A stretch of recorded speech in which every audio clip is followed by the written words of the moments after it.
বিসমিল্লাহির রহমানির রহিম। আসসালামু আলাইকুম। সম্মানিত সুধী, আমি জসিমউদ্দিন নূর নবী, ঢাকা বিশ্ববিদ্যালয়ের ফাউন্ডার প্রেসিডেন্ট, আজকেও আপনাদের সামনে সমবেত হয়েছি। আমি আজকে বলতে যাচ্ছি যে বাংলাদেশের ইতিহাসে যে কয়টি শহীদ হয়েছে তার বিবরণ 1952 সাল থেকে 2024 সাল পর্যন্ত আমি তার বর্ণনা দেব। দয়া করে আপনারা মনোযোগ দিয়ে শুনবেন এবং আমাকে সাপোর্ট দিবেন এবং সাবস্ক্রাইব করবেন। আমি আপনাদের নিকট কৃতজ্ঞ থাকব। তাহলে আমি প্রথমে শুরু করতে যাচ্ছি। দেখেন, 1952 সালে প্রথম বাংলা ভাষায় শহীদ হয়েছিল 5জন। সালাম, বরকত, রফিক। তারা সকলেই বাংলা ভাষার জন্য জান দিয়েছে, শহীদ হয়েছে। তাদের জন্য আমরা চিরকৃতজ্ঞ এবং তাদেরকে আমরা এখনো স্মরণ করি। এখনো 52 ভাষা আন্দোলনের জন্য আমরা বিভিন্ন অনুষ্ঠান করে থাকি। তারপরে 1971 সালে স্বাধীনতা যুদ্ধে অনেক সৈন্য নিহত হয়েছে, জান দিয়েছে, তারা শহীদ হয়ে গেছে। শেখ মুজিবের বাসায় 30 লক্ষ, আসলে শব্দটা হয়তো ভুল হইতে পারে, 30 লক্ষ নয়, আরো কম বেশি হইতে পারে, তাই সেই নিয়ে আমি তর্ক যাচ্ছি না। তারপরে দেখেন, নূর হোসেন এরশাদের সময় সে গুলিবদ্ধ হয়ে শহীদ হয়েছিল এরশাদের পতনের জন্য। সে এরশাদের পতন অবশেষে হয়েছিল, আপনারা মনে রাখেন।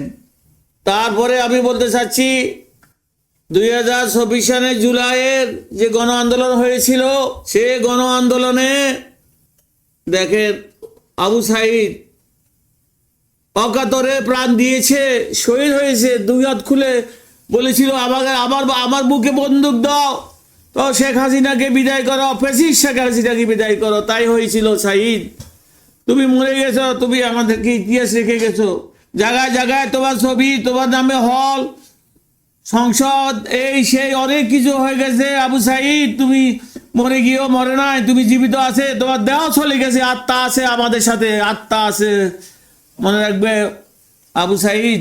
তারপরে দেখেন, রিসেন্টলি শরীফ ওসমান হাদি, একজন বিপ্লবী নেতা, তার যে কি মেধা, তার যে কি প্রজ্ঞা, বলা বাহিল। তার মতো এত মেধাবী একজন ছাত্র আমার মনে হয় আমি জীবনে খুব কমে দেখেছি, শুনেছি। সে আরবি ভাষায় অনেক ভালো লেখাপড়া করে জ্ঞান করেছেন। অবশেষে উনি কি করেছেন দেখেন, যে মঞ্চ করেছিলেন সে মঞ্চ করাতেই এবং ঢাকা 8 আসনে উনি পদপ্রার্থী হয়েছিলেন নিরপেক্ষ।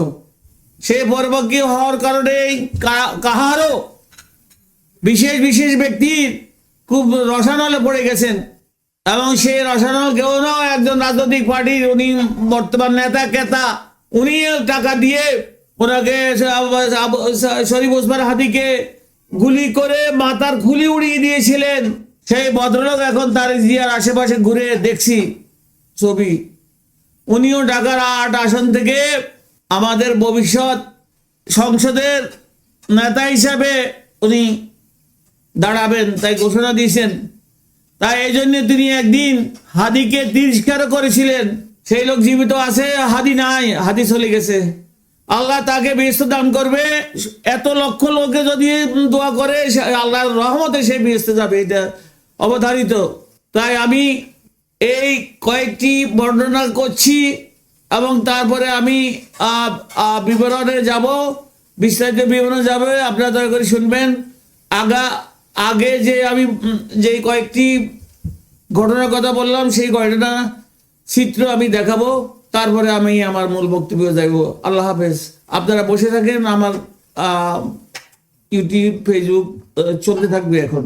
আল্লাহ হাফেজ।